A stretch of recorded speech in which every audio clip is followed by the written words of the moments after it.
Joining us today is the director of The Equalizer and a lot of other of your favorite films that you've seen in the last little while, Mr. Antoine Fuqua. Antoine, thanks so much for being here, man. Thanks for being here, man. First of all, you know, kind of like the conversation I had with my mom, a little nervous. Yeah, you're making me nervous now because if your mom's not happy, that's a problem. That would end everything. That was my mom's show too, so, you know. As a little kid, I mean, you know, my mom's watching it and I saw it, but the premise was so good. Right. But the first thing, before we even get into a lot of the premise, the first question that was in my head when I came out was, not just in The Equalizer, but most of your films, a lot of directors today, they sometimes see an action film and the action is the point of the film. Right. You always seem to have this real grasp that the action serves story. Absolutely. And I really got that sense, and then when you do it right, the story is elevated so much. Talk about why that's so important and why you're able to find that distinction and that balance so well. Well, definitely action has to serve the character.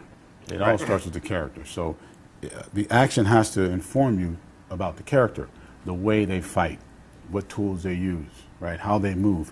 That tells you a lot more than exposition could ever tell you. So for me, an action scene is like a dialogue scene.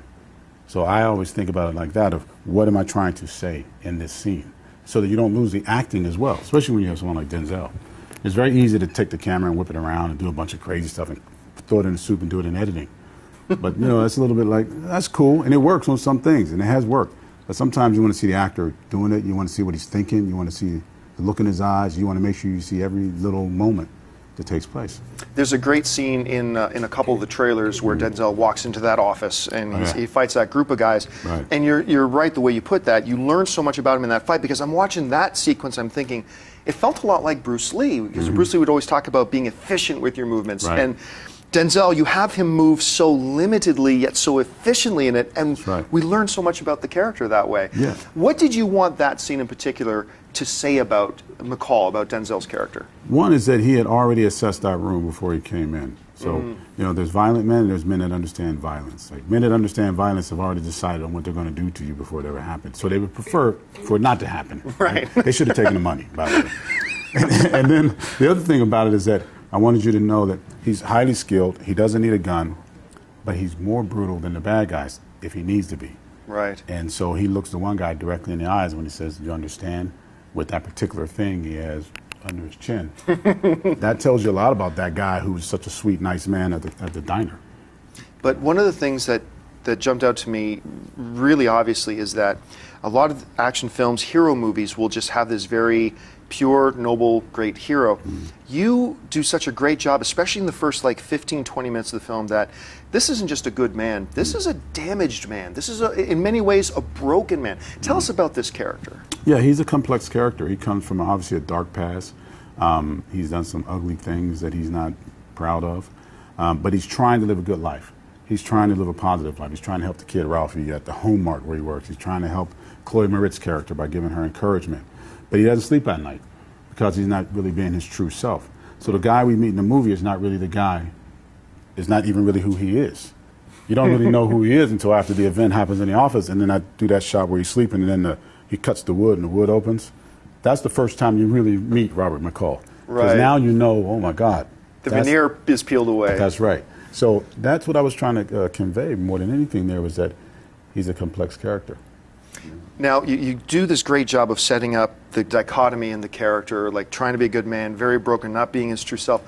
But you have to assume watching it that, you know, McCall has been living life that way for a while, and he lives in a you know, in a fallen and a broken world. What was it about the Chloe character, because we see those interactions in the trailers as well, about Chloe's character that you think for McCall was the impetus to like bring him back to himself? What do you think it was about that? Hope.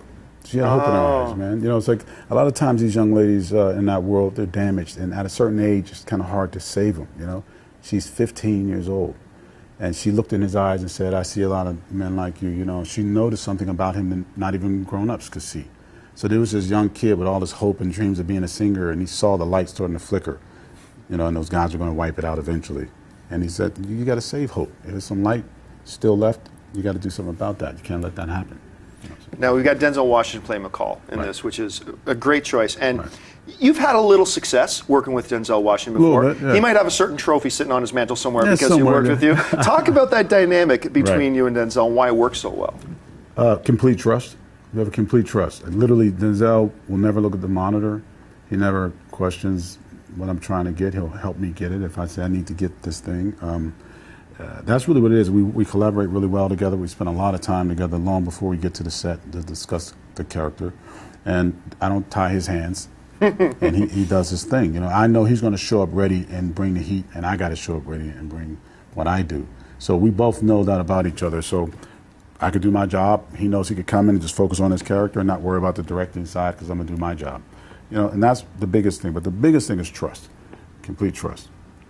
Now, this is putting you on the spot a little bit, but Oh. I love asking directors when If it's this all is bad, done. I'm going to call your mom. I'm telling you, man. Don't put me on the spot. She'll yell at both of us. I'm gonna call her. Now that you sit back and watch the film, it's all done. You've been so invested in it for so long. Yeah.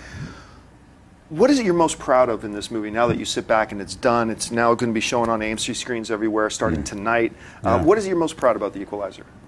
What I'm most proud about The Equalizer really is when I sit and watch it with an audience, which I've had a chance to do. You know what I mean? I've just gone from 6 different countries with Denzel, and then I watched it here a couple times in our previews and things like that, and in New York and IMAX the other day. And it's interesting when you watch the film with an audience, because the satisfaction is when they enjoy it and the things they respond to and what they bring to a movie.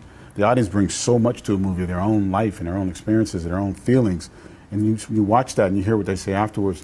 Things that even the director, we didn't think about, even the writer, you go, that's interesting you saw it from that perspective. And that's beautiful, man, and that's the proudest moment, if you have an audience that's satisfied. All right, now I'm going to get you to step out of your comfort zone for a second. All right. I'm going to get you to put the salesman hat on just for a minute. Okay. So opening everywhere in AMC theaters tonight is The Equalizer. Why are AMC audiences going to love The Equalizer? It's an event. It's an experience. Denzel Washington is incredible, just as incredible as he was in Training Day. The action is ridiculous, and it's going to shock you. And it's going to give you, you'll be talking about it walking to the car. When you walk out of the theater to your car, you'll be talking about The Equalizer. I've been talking about it for days because I saw it last week. Well, listen, congratulations on Thank the you. film. Appreciate I it. enjoyed it immensely. We cannot you. wait for AMC audiences to see it. Okay. So, guys, don't forget, you can actually get your tickets to The Equalizer right now. Head on over to www.amctheaters.com for your theater, showtime, and, of course, those movie ticket information. Hey everyone, if you liked this video, click that thumbs up button and make sure to subscribe to our AMC Movie News YouTube channel. It's free and helps you stay up to date with all the latest movie news, as well as our daily AMC movie talk show. Also, make sure that you follow us on Facebook and Twitter to stay up to date with all of our special promotions, contests, and prize giveaways.